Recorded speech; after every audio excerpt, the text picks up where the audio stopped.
every mistake or bump I've hit in the road has helped me learn and grow tremendously. And I wouldn't be where I am today if I hadn't stumbled right at first. So exciting news, we are back posting the podcast on YouTube.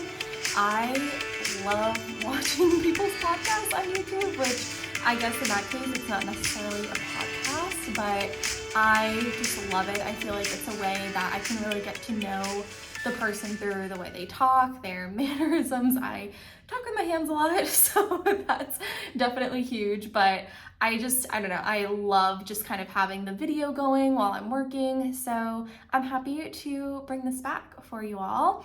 And today I'm going to talk about the top 3 mistakes that I first made when I started my social media management business. And I am both excited and kind of nervous to talk about this because I feel like a lot of people don't like to talk about the mistakes that they've made in business or their quote unquote failures. And I feel like there's nothing that's necessarily a failure, right? Because every mistake or bump I've hit in the road has helped me learn and grow tremendously. And I wouldn't be where I am today if I hadn't stumbled right at first. And I think every single person who has started a business, who started a social media management business, has gone through similar failures and just kind of mistakes, right? And things in the beginning. I think everyone at the start goes through some sort of bump in the road, whether it be a client issue, an income dip. I mean, you name it. Being in business is hard. It's challenging. And I think we just need to talk about the things we've gone through more, because I am all about trying to help other social media managers in their businesses so that they can learn from the mistakes that I have made and they don't have to repeat the same ones, right? Not saying that by me helping other social media managers, they're never going to be sort of negative situation in their business or any mistake or failure, but I do think that when we learn from others, we are able to implement that within our own businesses. And that's also how I've learned and probably didn't end up making certain mistakes because I learned from other people. I got a lot of coaching and mentorship, specifically at the beginning. And I remember when I first started my business, I was talking to my partner in the kitchen saying, I think once I hit, this income, a specific revenue that's coming in, once I hit like 6 months, then I'll hire, a business coach. And guess what ended up happening? I ended up hiring a business coach like a few weeks into starting my business because there was just so much that I didn't know and that I needed guidance on. And that's the way to learn, right? When you are a business owner, there's no person above you mentoring you or teaching you, right? You don't have these built-in coworkers who can take you under their wing. You have to build that for yourself. You have to create the coaching and the mentoring yourself. Yes, does that mean hiring other people and spending money getting that? Yes, but that is what it is to build a business and invest in yourself and your business. Also a business write-off, so just keep that in mind. But it's not like being in corporate, right? Or it's not like having a typical 9-to-5 job where you have built-in professional development, right? Trainings that they give you, where you have maybe an assigned mentor, where you have certain trainings that teach you how to do your job. In business, yes, there's many courses and trainings you can take on how to build a business, how to do marketing and sales, right? But when it comes to your specific business and your specific role and your niche and your target audience, there's so many complexities and little intricacies that it's so helpful to get actual support from someone who has either been in your industry, who serves a similar target audience to you, because that's how you learn. Like, that's literally how you can take your business from where it is to where you want it to go. So hopefully by me sharing where I've been, my stumbles, that you are able to learn from this and see how you can make the changes that I did to implement in your business.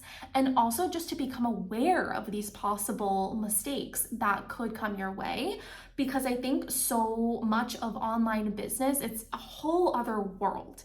And when you're not in it, it's really hard to know what it's gonna be like when you are in it. And I think that's also why so many people, when you're going either from a corporate job, another 9 to 5 type of role, and then you go into starting a social media management business, starting an online business, you realize that it's just vastly different in the speed of the industry, how fast things move, and just that you have so many roles as a business owner, that you're in charge of marketing and sales and customer service and the graphic designer and copywriter, and like the list goes on and on. So I could keep rambling about this all day long, but let's get into my top 3 mistakes that I made when I first got started. So when I started my business, I did have a couple years under my belt of being a social media manager. I was a social media manager for another company where I was doing their social media, and I was also doing other client social media under that person's business. So I had experience actually doing the type of work, and it was fairly a entrepreneurial type of lifestyle. It was remote. It was a contractor position. I got to work when and where I wanted. So that was probably the easiest type of transition for me, but I had never been a business owner. I had never actually owned or operated anything, right, in the online space. So that was all incredibly new to me. Now, when I went and decided I wanted to start my business, I did give myself a couple of months while I was still more active in this other business, where I could build this business in the background. So I had a couple months where I was doing, my website and my branding and setting up my colors and getting like really clear on my packages and all those sorts of things. I had like a checklist that I was basically running through to make sure I was ready to launch my business. Also saying that I did not start my business from zero,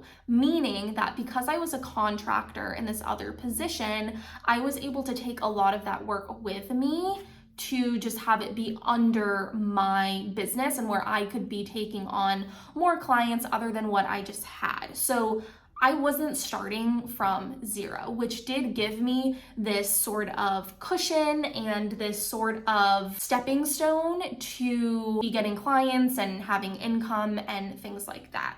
So I do want to point that out, for meaning what I'm saying, that I had like social media management nailed down. Again, not necessarily like running and operating a business. So my first mistake here was that I did not know my capacity, and I took on too many clients too quickly. Meaning that I was definitely riding the wave of momentum when I launched my business, which was incredible. And I'm very grateful and lucky for the momentum that happened very quickly for me, meaning that my business took off pretty fast.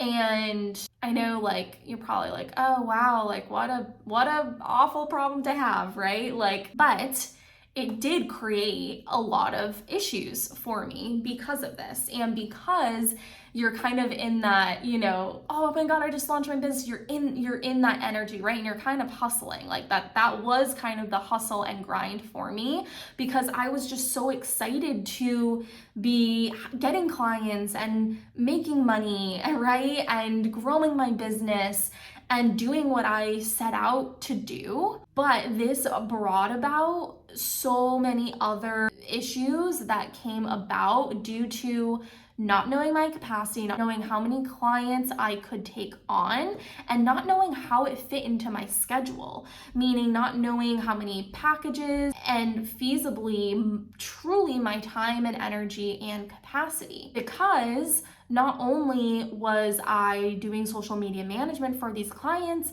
but I needed to factor in admin time in actually having calls with all these people, actually doing the contracts and getting invoices and setting them up in the back end. Like, that was all things that I hadn't done before.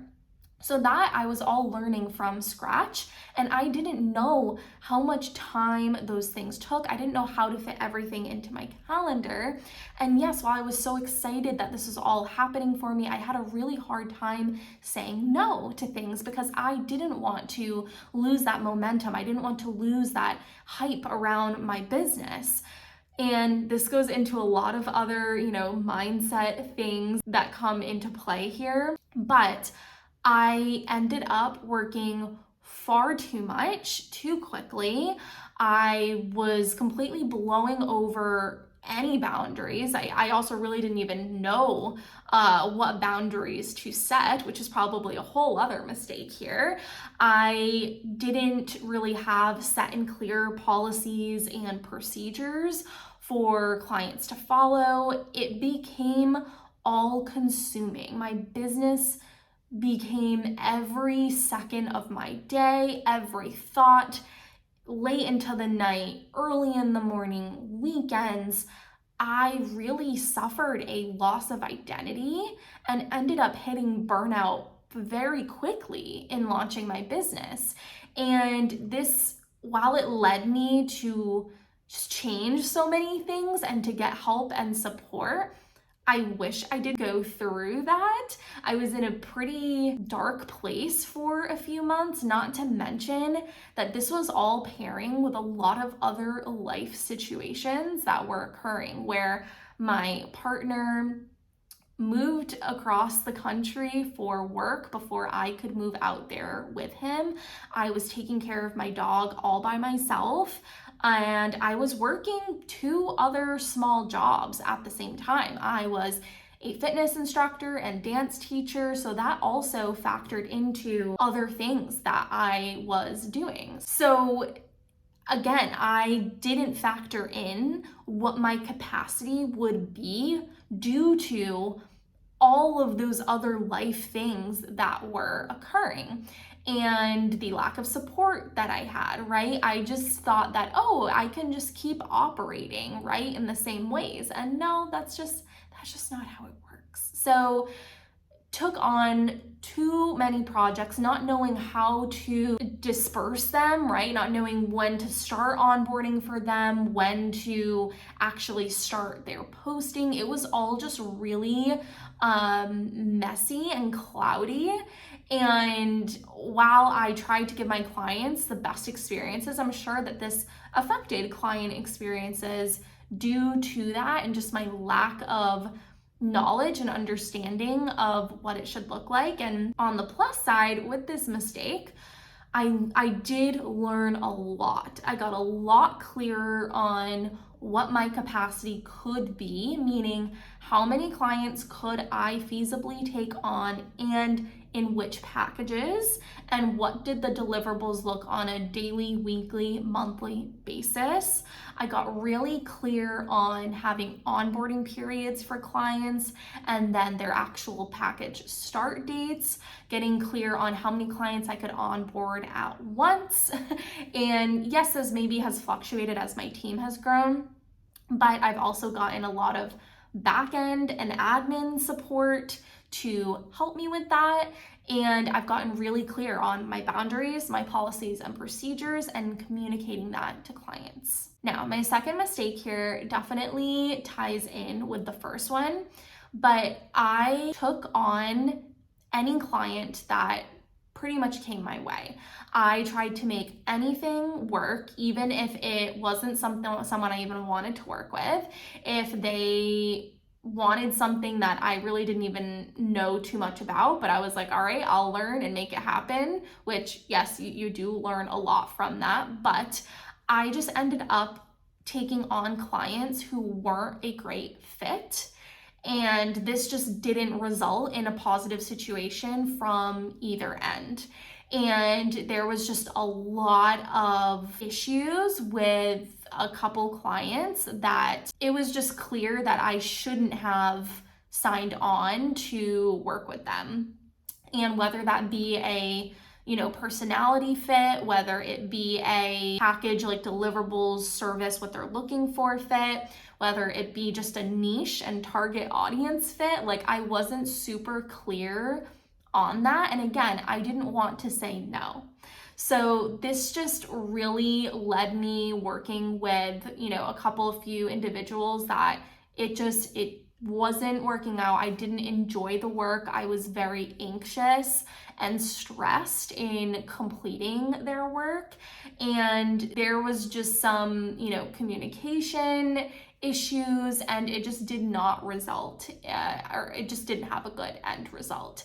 And that taught me a heck of a lot, meaning that I got a lot clearer on who my target audience was and who I actually enjoyed working with, and being able to notice the signs also of green flags and red flags for when you're having potential conversations with clients, and also just not being afraid to say that this wasn't a good fit for me, or I didn't have capacity at the moment, or recommending them to someone else, which definitely leads into the whole like scarcity mindset, right?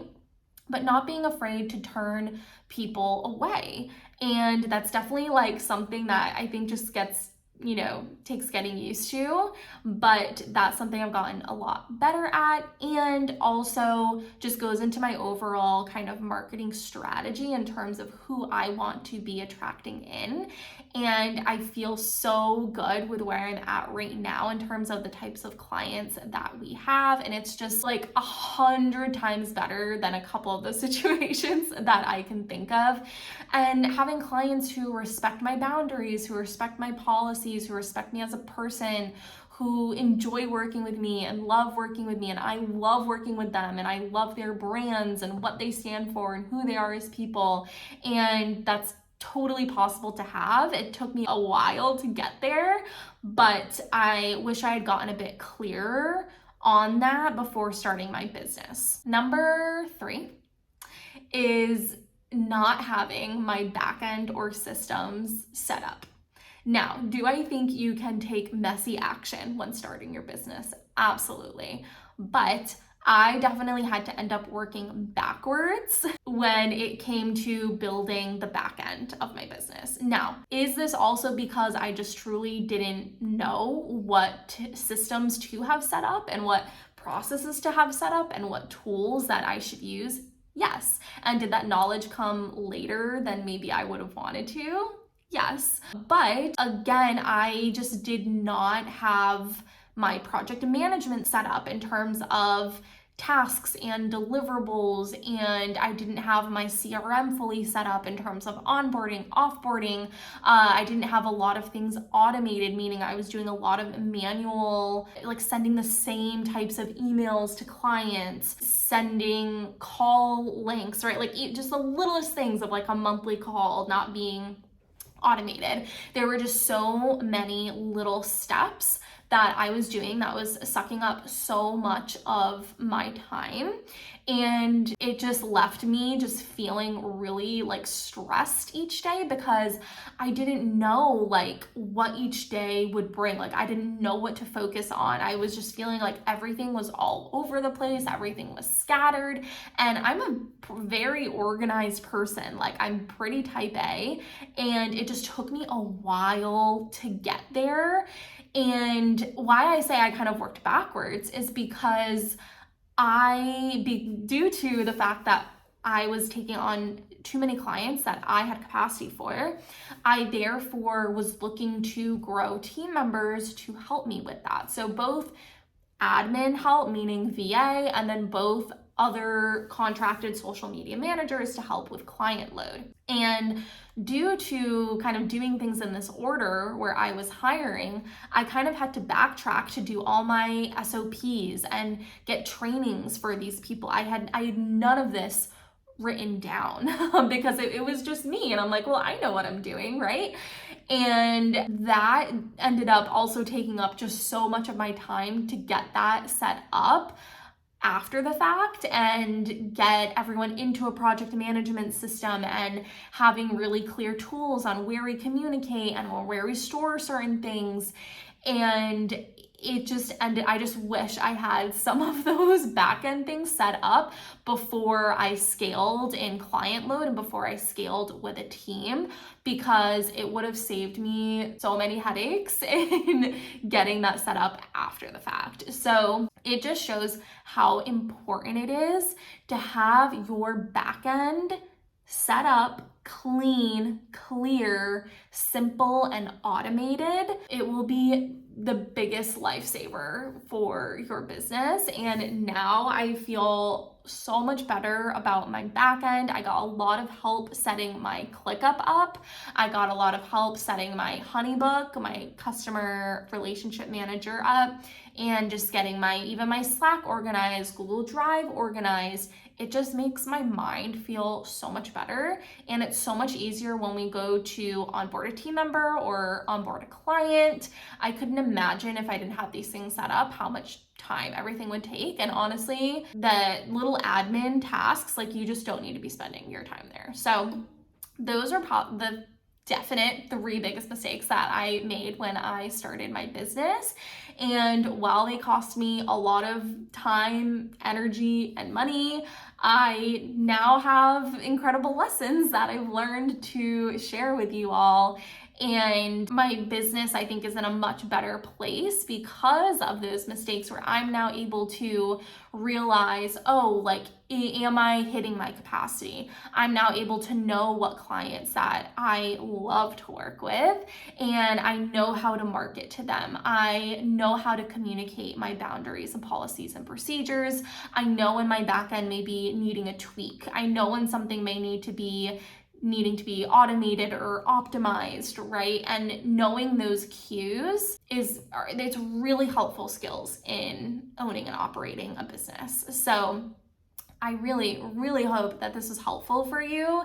If you are thinking about starting a social media management business, if maybe you started a social media management business and you're really looking to get everything, all your ducks in a row, right? Maybe you're a VA who's offering social media management and content creation. Just know that I am here for you. Like, I want to help and support you as much as I can. I would love if you could leave a review for this episode. Also, go ahead, shoot me a DM on Instagram. Let me know what really resonated with you. And if you are looking for more support, more mentorship in your social media management business, I do offer a group mentorship called My Social Media BFF, and we are kicking this off in the fall. So if you want to learn more about it, see if it's a good fit for you, I'm going to put a link in the show notes to join the waitlist, so that way you can be the first to know when we officially open the cart for this. We do have a limited number of spots, but I'll also put the link to just learn more about the mentorship. We've had about 3 rounds of this mentorship and so many incredible social media managers and VAs that go through this and just grow exponentially in just 8 weeks together. So if you got anything out of this episode, if you learned something from me here, just imagine what 8 weeks together could bring. So I love you all so much. Thank you for joining, and I'll talk to you next time.